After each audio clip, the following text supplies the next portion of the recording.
Assalamualaikum warahmatullahi wabarakatuh. Apa kabarnya teman-teman? Semoga baik-baik aja ya. Oke, hari ini kita akan belajar kimia nih. Materinya adalah hidrokarbon. Oke, sebelum kita belajar, kalian tahu nggak sih hidrokarbon itu apa? Nah, hidrokarbon itu sebenarnya banyak banget contohnya. Misalnya, kalian tahu arang kan ya? Arang yang hitam. Itu adalah salah satu contoh senyawa hidrokarbon. Nah, contoh yang lainnya ada intan berlian. Kalian pasti tahu kan? Nah, antara arang dengan intan berlian ini kan beda banget ya. Yang satu hitam, rapuh, sedangkan satunya lagi si berlian ini pasti mengkilat dan sangat kuat gitu. Nah, kenapa sih kedua contoh ini sangat berbeda sifatnya? Padahal mereka itu sama-sama hidrokarbon. Nah, kita akan bahas di sini. Nah, selain tadi arang dan intan, ada juga banyak gas. Misalnya gas dari kotoran hewan, gas dari kotoran sapi, ada gas metan. Kemudian gas yang dipakai ibu-ibu untuk masak, ya, gas LPG itu ada gas propan. Itu juga sama-sama senyawa hidrokarbon. Nah, apa yang membedakan mereka? Kenapa senyawa hidrokarbon itu bisa jadi banyak banget? Nah, itu karena ada karbon. Karbon di sini adalah unsur yang sangat istimewa. Kita akan bahas nih keistimewaan unsur karbon. Salah satunya adalah karbon ini adalah unsur terbanyak keempat yang ada di dunia. Sedangkan hidrogen ini unsur terbanyak pertama yang ada di dunia. Kalian bisa searching lagi tentang itu ya. Oke, kita lanjutkan ya teman-teman. Kita bahas tentang keistimewaan atom karbon. Nah, yang pertama itu atom karbon memiliki 4 elektron valensi. Nah, elektron valensi itu adalah elektron terkeluar dari suatu atom. Jadi, atom karbon itu punya 4 elektron valensi. C ini simbolnya si karbon. Nah, titik-titik ini kita ibaratkan sebagai elektron. Boleh diganti dengan simbol yang lain selain titik ya. Nah, karena dia memiliki 4 elektron terluar, 4 elektron ini bisa mengikat atom-atom yang lainnya, sehingga banyak senyawa yang bisa terbentuk dari atom karbon. Nah, yang kedua, atom karbon itu dapat menempati berbagai posisi. Ya. Yang pertama bisa membentuk di posisi primer. Dikatakan posisi primer ketika si atom C pusat ini mengikat satu atom C lainnya. Nah, sedangkan 3 elektron yang lain itu mengikat atom hidrogen. Jadi akan tetap membentuk hidrokarbon. Bisa ditulis seperti ini. C mengikat satu C dan 3 hal lainnya. Atau bisa juga ditulis dalam bentuk segi ini, H3C atau CH3 dan mengikat satu atom yang lainnya, satu atom karbon yang lainnya gitu. Nah, yang kedua, posisi sekunder. Ketika di posisi sekunder, C-nya ini mengikat 2 atom C lainnya, C yang di kanan dan C yang di kiri. Nah, 2 elektron lain itu mengikat H. Atau kalau dipersingkat bisa seperti ini penulisannya. H-nya yang atas bawah kita taruh di sampingnya si C. Jadi CH2. C yang lainnya tetap. Ya. Kemudian tersier. Tersier itu ketika dia mengikat 3 atom C lainnya. Nah, satunya lagi mengikat atom H. Jadi keempat elektron yang tadi nih, elektron valensinya si C itu harus mengikat atom-atom lainnya atau bahkan atom C yang lain gitu. Jadi tidak boleh kosong. Bisa ditulis seperti ini atau hanya ditaruh di depan C gitu. Nah, yang kuartener ketika atom karbon itu mengikat seluruhnya karbon lain. Jadi tidak ada hidrogen yang terikat langsung di karbon pusat tersebut. Seperti itu ya. Oke, yang ketiga, atom karbon itu dapat berikatan tunggal dan juga rangkap. Rangkapnya bisa rangkap 2 dan rangkap 3. Nah, ketika tunggal, artinya atom C ini dia masing-masing elektronnya itu berikatan dengan atom yang berbeda. Kemudian, untuk yang rangkap 2. Satu atom C ini berikatan rangkap, artinya 2 elektron dia mengikat satu atom yang sama gitu. C dengan C ini ada 2 elektron yang saling berikatan. Kemudian elektron yang lain itu berikatan dengan atom yang lain. Begitu juga dengan yang rangkap 3. Atom C-nya 3 elektron pada atom C ini mengikat satu atom C yang sama.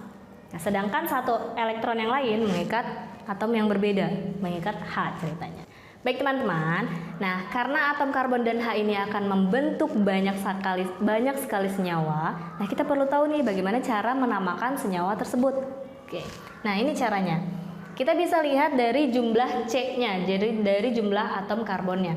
Ketika atom karbonnya itu cuma satu, di awalnya itu kita sebut dengan met. Nah, untuk yang tunggal, rumusnya adalah CnH2n plus 2. Nah, N ini adalah jumlah C-nya berapa? Kalau C-nya cuma satu, berarti met. Nah, kalau dia tunggal, belakangnya kita tambahkan ana. Nah, kalau C-nya 2, depannya et, belakangnya kita tambahkan ana, dan seterusnya. Berarti di sini propana, butana, pentana, heksana, heptana, oktana, nonana, dan dekana. Itu sampai 10. Kalau kalian mau cari tahu lebih banyak lagi, bisa kalian cari tahu di sumber lain. Oke, nah contohnya yang pertama, kalau C-nya itu cuma 1, gitu ya. Kalau C-nya 1, berarti N-nya 1 kan ya? H-nya berapa? Nah, berarti kan kita masukkan C-nya 1, N-nya 1, berarti di sini N-nya juga 1.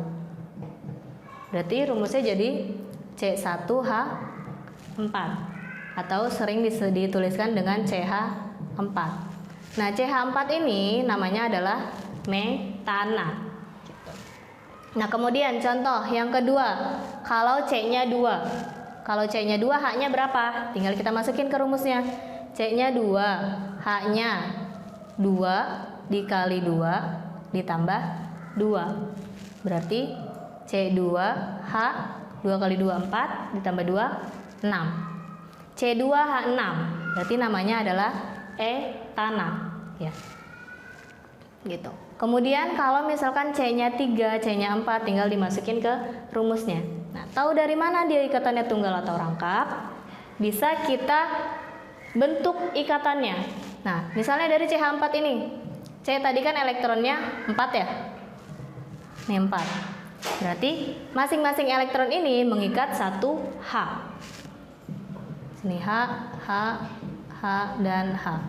Nah, semuanya mengikat atom yang berbeda. Tidak ada ikatan rangkapnya, berarti dia tunggal.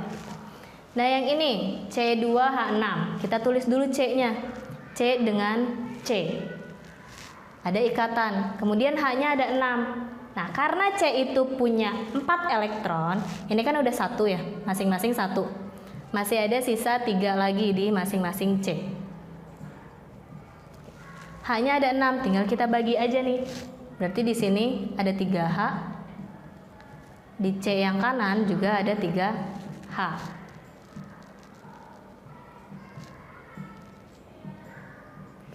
Kalau dilihat tidak ada yang rangkap, semua mengikat atom yang berbeda. Jadi bisa kita tuliskan C atau H3. H-nya boleh dituliskan di depan C ataupun di belakang C, sama saja ya teman-teman. Yang kedua, ini kalau dia rangkap 2, rumus utamanya adalah CnH2n. Jadi ketika C-nya sejumlah N, berarti H-nya itu sejumlah 2 kali N. Nah, untuk penamaannya ini sama, ketika jumlah C-nya 1 berarti met depannya. Jumlah C-nya 2 berarti depannya et. Tinggal ganti belakangnya aja nih menjadi ena ya. Jadi kalau tadi yang tunggal itu namanya adalah alkana ya. Ini namanya adalah alkena. Jadi kita tinggal ganti belakangnya. Contohnya, untuk contoh di rangkap 2 ini tidak ada C-nya 1. Jadi dia dimulai dari yang C-nya 2. Kenapa? Karena ketika rangkap itu tidak mungkin merangkap ke unsur lain. Jadi dia hanya bisa merangkap ke C-nya, ke C yang lain gitu.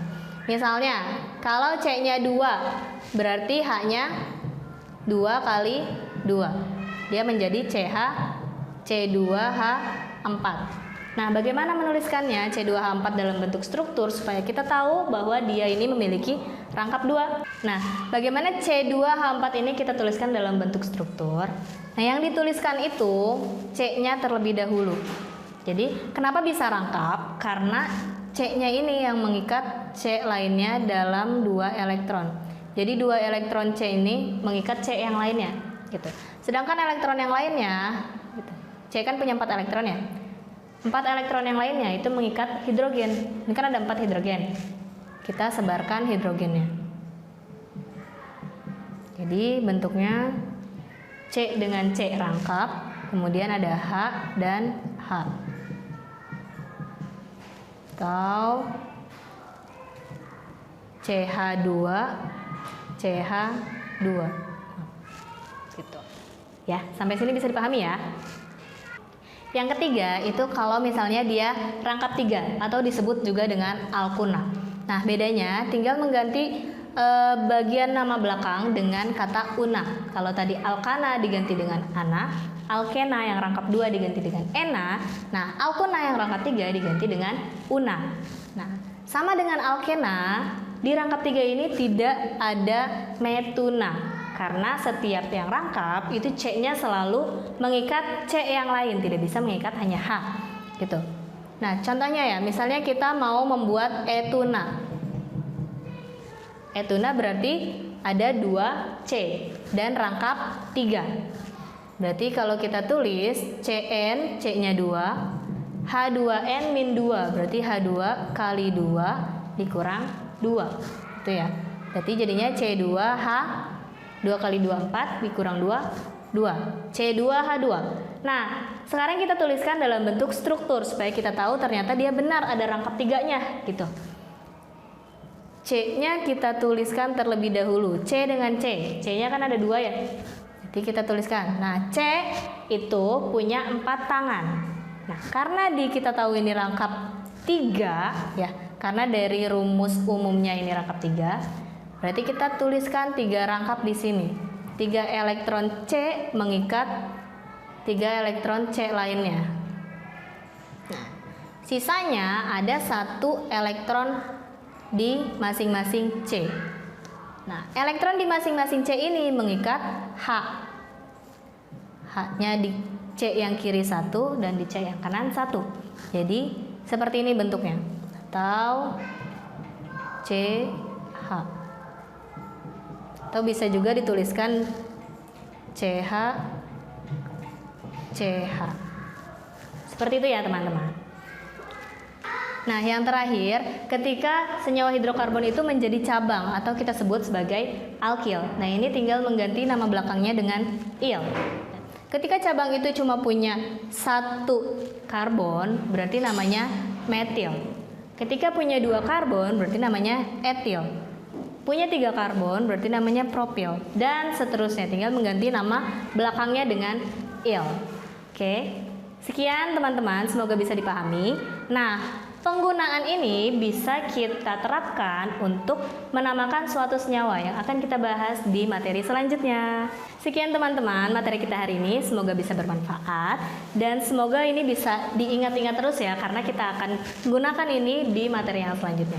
Oke, sekian dari saya. Terima kasih. Wassalamualaikum warahmatullahi wabarakatuh.